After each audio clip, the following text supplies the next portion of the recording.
प्रयागराज महाकुंभ में इन दिनों इंदौर की माला बेचने वाली मोनालिसा और भोपाल की हर्षा की खूब चर्चा हो रही है। इसके साथ ही IIT बाबा के नाम से फेमस उनकी भी खूब चर्चा हो रही है। सोशल मीडिया पर उनके रील्स वायरल हो रहे हैं। मोबाइल खोलो तो सिर्फ उनके वीडियो ही नजर आते हैं। ऐसे में इन वायरल रील्स को लेकर पंडित धीरेन्द्र कृष्ण शास्त्री का बड़ा बयान सामने आया। दरअसल कुंभ में वायरल हो रही रील्स को लेकर जब बाबा बागेश्वर से सवाल पूछा गया तो उन्होंने ऐसे लोगों पर तीखा हमला बोला है। उन्होंने कहा कि कुंभ अपने मूल्य उद्देश्य से भटक गया है, इसे रील नहीं बल्कि रियल होना चाहिए। धीरेन्द्र कृष्ण शास्त्री ने महाकुंभ में रील बनाकर वायरल होने वाले लोगों के खिलाफ कहा कि महाकुंभ आस्था का कुंभ है, महाकुंभ संस्कृति का कुंभ है, महाकुंभ कल्चर को बढ़ाने का कुंभ है, किसी को वायरल करने का नहीं है। महाकुंभ अपने मुख्य मकसद से भटक रहा है, वह रील नहीं, ये रियल होना चाहिए। बागेश्वर बाबा ने हर्षा का नाम लिए बिना कहा कि किसी बच्ची के खिलाफ हो या व्यक्ति के एक बार महिमा मंडल करें, बस हो गया, उसके आगे कुछ बात नहीं होनी चाहिए। प्रयागराज महाकुंभ का लाभ उठाने पहुंचे IIT वाले बाबा अभय सिंह भी काफी सुर्खियां बटोर रहे हैं। उनके सोचने का नजरिया बिल्कुल अलग है। वो धर्म, विज्ञान और अध्यात्म के अलावा राजनीति पर भी अपना नजरिया रखते हैं। बता दें कि महाकुंभ में माला बेचने के लिए परिवार के साथ मध्य प्रदेश से आई मोनालिसा देखते ही देखते इंटरनेट पर वायरल हो गई। इसके बाद से उनका माला बेचना मुश्किल हो गया। हर जगह लोग फोटो खिंचवा रहे थे और वीडियो बना रहे थे। इससे परेशान होकर मोनालिसा के पिता ने उन्हें वापस घर भेज दिया है। मोनालिसा की 2 बहनें अभी भी मालाएं बेच रही हैं। उनकी बहन विद्या ने बताया कि मोनालिसा के पीछे पीछे लोग दौड़ते थे, वो माला नहीं बेच पाती थी।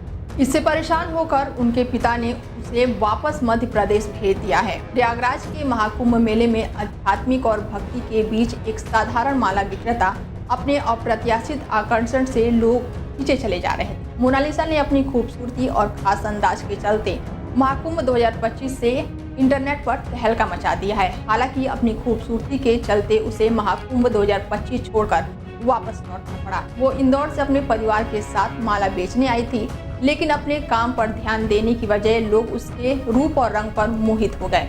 तो वहीं कुछ दिन पहले साध्वी हर्षा ने महाकुंभ छोड़ने का बड़ा ऐलान किया। महाकुंभ में पहले अमृत स्नान में हर्षा को शामिल करना और साथ ही महामंडलेश्वर के शाही रथ पर बैठने को लेकर विरोध हुआ था और महाकुंभ से वापस जाने को कहा गया। उन्होंने कहा कि मैं सनातन को समझना चाहती थी, लेकिन कुछ लोगों ने मुझे निराश किया और साथ ही बात का पाप उन्हें जरूर लगेगा। इस दौरान हर्षा भावुक हो गई और रोने लगी थी। हर्षा ने आरोप लगाया कि लोगों उन्हें धर्म से जुड़ने का मौका नहीं दिए हैं। उन्होंने कहा कि लोग मुझे इस तरह से टारगेट कर रहे हैं, तो अब मैं वहां से चली जाऊंगी। जहां से मैं आई थी, पूरे महाकुंभ में रहने की मंशा से मैं आई थी, लेकिन अब यहाँ नहीं रुक पाऊंगी। उन्होंने कहा कि वो तो सनातन धर्म को समझकर उसका प्रचार करने के लिए आई थी, लेकिन सब उन पर सवाल उठा रहे हैं, जिससे वो आहत हुई हैं। महाकुंभ के दौरान भगवा वस्त्र पहने हर्षा की फोटो सोशल मीडिया पर काफी वायरल हुई थी, लेकिन बाद में उन्होंने कथित तौर पर स्पष्ट किया कि वो साध्वी नहीं है। फिलहाल आपको बता दें कि प्रयागराज में हो रहे महाकुंभ में श्रद्धालुओं की भारी भीड़ उमड़ी है। अभी सिर्फ पिछले 6 दिनों में के अंदर ही 7 करोड़ लोग संगम में स्नान कर चुके हैं। बता दें कि गुरुवार को शाम 6 बजे तक 30 लाख लोग से ज्यादा श्रद्धालुओं ने संगम में आस्था की डुबकी लगाई। कड़ाके की ठंड के बावजूद भी श्रद्धालुओं के जोश और उत्साह में कोई भी कमी नजर नहीं आ रही है। माँ गंगा, माँ यमुना और अदृश्य माँ सरस्वती के पवित्र संगम में श्रद्धा और आस्था से ओतप्रोत साधु संत, श्रद्धालु और ग्रस्तों का स्नान नया रिकॉर्ड स्थापित कर रहा है। 11 जनवरी से 16 जनवरी के बीच महज 6 दिनों के अंदर अब तक 7 करोड़ से ज्यादा लोगों ने संगम त्रिवेणी में आस्था की डुबकी लगा ली है। योगी सरकार का अनुमान है कि इस बार महाकुंभ में 45 करोड़ से ज्यादा लोग आने वाले हैं। महाकुंभ की शुरुआत में ही 7 करोड़ स्नानार्थियों की संख्या से लग रहा है कि इस आंकड़े से ज्यादा स्नानार्थी भी हो सकते हैं। प्रयागराज में कड़ाके की ठंड के बावजूद भी श्रद्धालुओं का जोश और उत्साह में कोई कमी नहीं दिख रही है।